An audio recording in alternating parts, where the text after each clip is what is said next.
Perkenalkan, nama saya Igusti Ayudhya NIM 180111037 dari kelas 6A Manajemen Reguler Sore.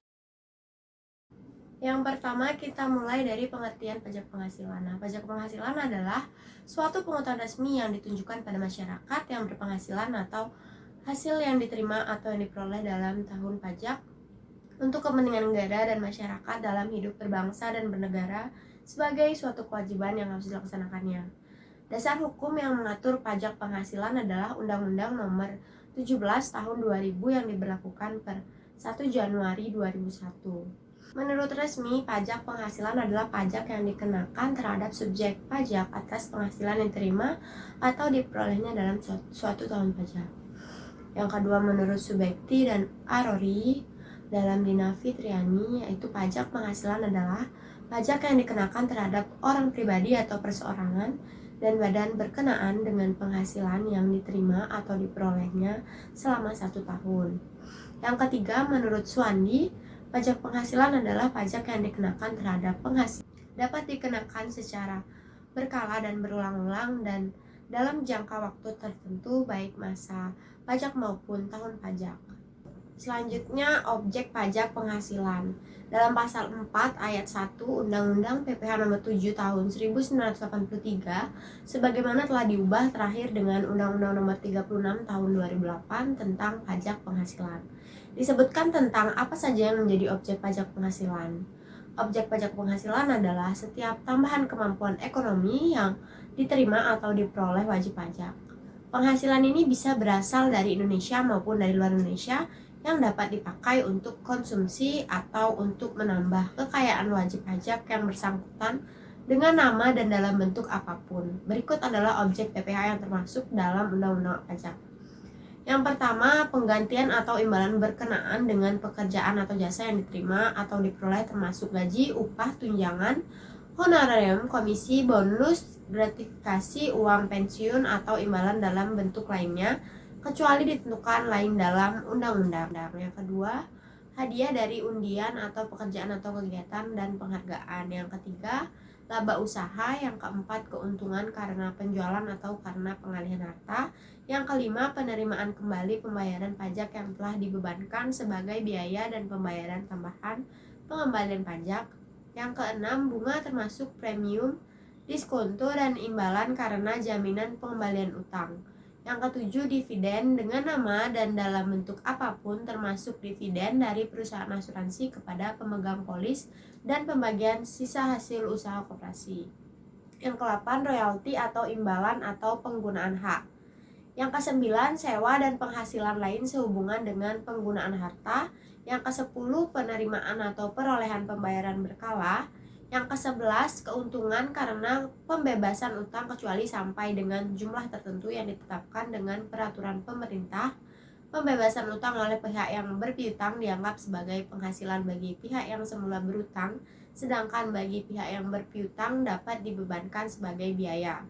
Namun dengan peraturan pemerintah dapat ditetapkan bahwa pembebasan utang debitur kecuali misalnya kredit usaha keluarga prasejahtera atau KUKETSA, kredit usaha tani, kredit usaha rakyat, kredit untuk perumahan sangat sederhana, serta kredit kecil lainnya sampai dengan jumlah tertentu dikecualikan sebagai objek pajak. Yang ke-12, keuntungan selisih kurs mata uang asing. Keuntungan yang diperoleh karena fluktuasi kurs mata uang asing diakui berdasarkan sistem pembukuan yang dianut dan dilakukan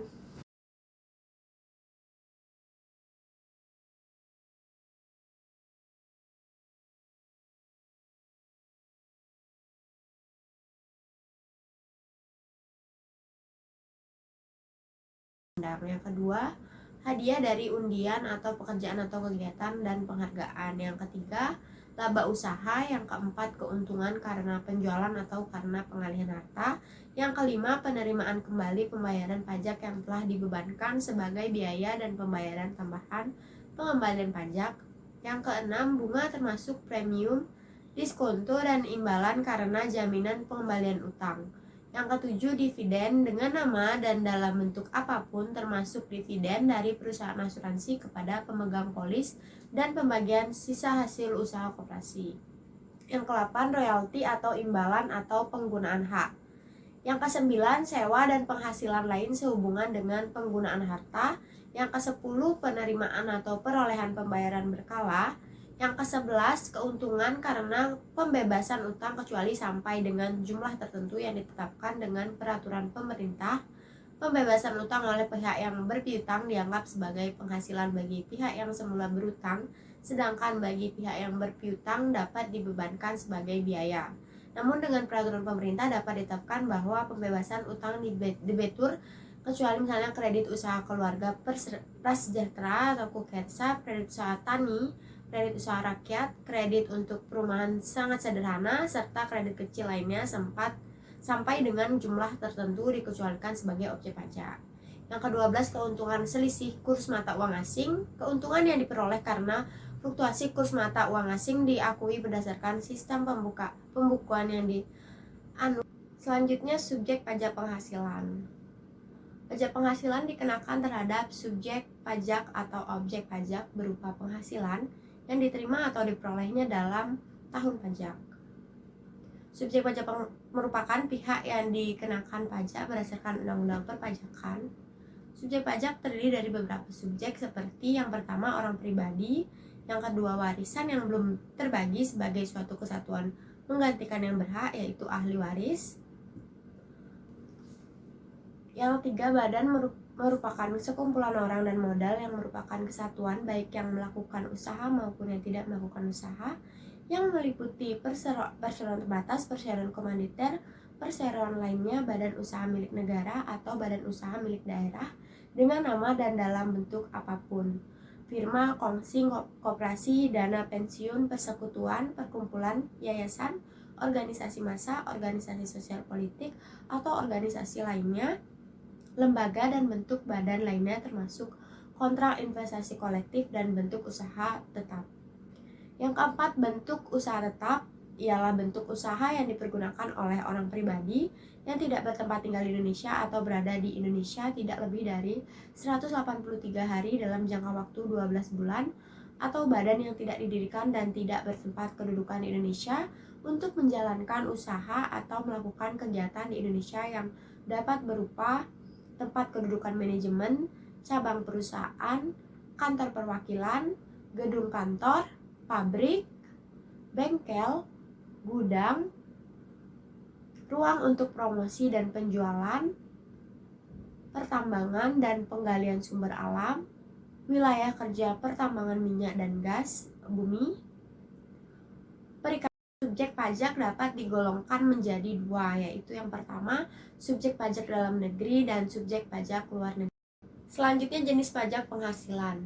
Jenis pajak penghasilan ada bermacam-macam berdasarkan bab 1 Ketentuan Umum Undang-Undang Nomor 36 Tahun 2008 tentang pajak penghasilan. Kewajiban membayar pajak penghasilan dapat pula dikenakan untuk penghasilan yang diperoleh pada tengah atau akhir tahun selama ia diterima dalam tahun pajak tersebut. Berikut adalah pajak-pajak yang termasuk ke dalam jenis pajak penghasilan. Pertama, pajak penghasilan pasal 21. PPh pasal 21 adalah pemotongan pajak untuk penghasilan dari pekerjaan, jasa, atau kegiatan dengan nama dan dalam bentuk apapun yang diterima atau diperoleh wajib pajak orang pribadi dalam negeri. Pemotongan PPh 21 dilakukan oleh yang pertama, pemberi kerja yang membayar gaji, upah, honorium, tunjangan, dan pembayaran lain sebagai imbalan dari pekerjaan yang dilakukan sebagai pegawai atau bukan pegawai. Yang kedua, bendahara pemerintah yang membayar gaji, upah, honorium, tunjangan, dan pembayaran lain yang berkaitan dengan pekerjaan, jasa, atau kegiatan. Yang ketiga, yaitu dana pensiun atau badan lain yang membayarkan uang pensiun dan pembayaran lain dalam rangka masa pensiun anggota yang ikut serta program dana pensiun. Yang keempat, badan yang membayar honorium atau pembayaran lain sebagai imbalan sehubungan dengan jasa, termasuk jasa tenaga ahli yang melakukan pekerjaan bebas. Yang kelima, penyelenggaraan kegiatan yang melakukan pembayaran untuk pelaksanaan kegiatannya. Nah, selanjutnya yang kedua, pajak penghasilan pasal 22. PPh pasal 22 adalah pajak penghasilan yang dikenakan kepada badan usaha tertentu, baik milik pemerintah maupun swasta, yang melakukan kegiatan perdagangan ekspor, impor, dan reimpor. Berbagai kegiatan yang masuk dalam jenis pajak penghasilan pasal 22 adalah penyerahan barang, kegiatan di bidang impor atau kegiatan usaha di bidang lain, dan pembelian barang yang tergolong sangat mewah. Yang ketiga, pajak penghasilan pasal 23. PPh pasal 23 adalah pungutan yang dikenakan pada penghasilan atas modal, penyerahan jasa, atau hadiah dan penghargaan. Selain yang telah dipotong PPh pasal 21, wajib pajak PPh 23 akan dipotong sebesar 15% dari jumlah bruto atau dividen, bunga, royalti, dan hadiah atau penghargaan atau bonus, atau dipotong sebesar 2% dari jumlah bruto atas sewa dan penghasilan lain sehubungan dengan penggunaan harta dan imbalan, sehubungan dengan jasa teknis, jasa manajemen, jasa konstruksi, jasa konsultan, dan jasa lain selain jasa yang telah dipotong pajak. Yang keempat, pajak penghasilan pasal 25. Pajak penghasilan pasal 25, pembayaran berupa angsuran pajak yang berasal dari jumlah pajak penghasilan terutang menurut SPT tahunan PPh. Dikurangi PPh yang dipotong atau dipungut serta PPh yang dibayar atau terutang di luar negeri yang boleh dikreditkan. Yang kelima, pajak penghasilan pasal 26. Jenis pajak penghasilan ini dikenakan atas penghasilan yang bersumber dari Indonesia yang diterima atau diperoleh wajib pajak luar negeri selain bentuk usaha tetap di Indonesia. Berikut ini jenis penghasilan yang dikenakan PPh pasal 26, yaitu dividen, bunga, diskonto, imbalan sehubungan dengan jaminan pengembalian. Yang kelima, pajak penghasilan pasal 26. Jenis pajak penghasilan ini dikenakan atas penghasilan yang bersumber dari Indonesia yang diterima atau diperoleh wajib pajak luar negeri selain bentuk usaha tetap di Indonesia. Berikut ini jenis penghasilan yang dikenai PPh pasal 26. Dividen, bunga, diskonto, imbalan sehubungan dengan jaminan pengembalian utang, royalti, sewa, penghasilan lain sehubungan dengan penggunaan harta, imbalan sehubungan dengan jasa, pekerjaan, kegiatan, hadiah dan penghargaan, pensiun dan pembayaran berkala lainnya, premi swab dan transaksi lindungan lainnya. Besaran potongan pajak jenis pajak penghasilan ini yaitu sebesar 20%. Selanjutnya, dasar pengenaan pajak. Dasar pengenaan pajak atau tax base adalah suatu jumlah atau nilai yang ditetapkan sebagai dasar untuk menghitung pajak yang terutang. Secara sederhana, pajak yang terutang dihitung dengan cara mengalihkan DPP tersebut dengan tarif pajak yang berlaku di dunia yang dikenal hingga saat ini dikelompokkan ke dalam 3 kategori, yaitu penghasilan dan bisnis, income and business, konsumsi atau consumption, dan kekayaan atau wealth. Yang selanjutnya, pada masing-masing kategori tersebut dikenakan jenis pajak tertentu. Yang pertama, kategori penghasilan dan bisnis dikenakan pajak untuk jenis pajak penghasilan orang pribadi, pajak penghasilan badan hukum, pajak pertambahan nilai, pajak pemotongan, pajak premi perusahaan asuransi, dan pajak lisensi. Yang kedua, kategori konsumsi dikenakan jenis pajak penjualan, pajak honorarium, pajak bahan bakar minyak, pajak minuman beralkohol, pajak produk tembakau, pajak hotel atau motel, pajak restoran, pajak percakapan telepon, dan pajak perjudian. Yang ketiga yaitu kategori kekayaan.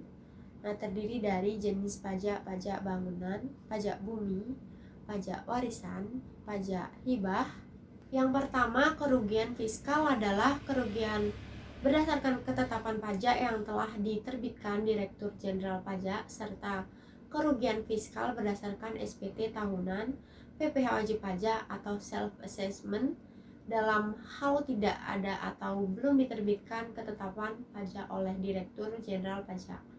Yang kedua, kompensasi kerugian fiskal timbul apabila untuk tahun pajak sebelumnya terdapat kerugian fiskal atau SPT tahunan dilaporkan nihil atau lebih bayar tetapi ada kerugian fiskal.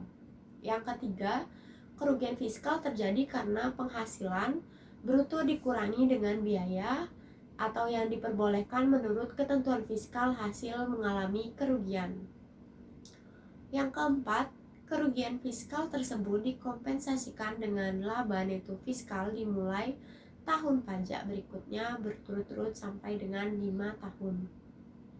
Yang kelima, ketentuan jangka waktu pengakuan kompensasi kerugian fiskal mulai berlaku tahun 2009, sedangkan untuk tahun pajak sebelumnya berlaku ketentuan Undang-Undang Nomor 17 Tahun 2000 tentang pajak penghasilan.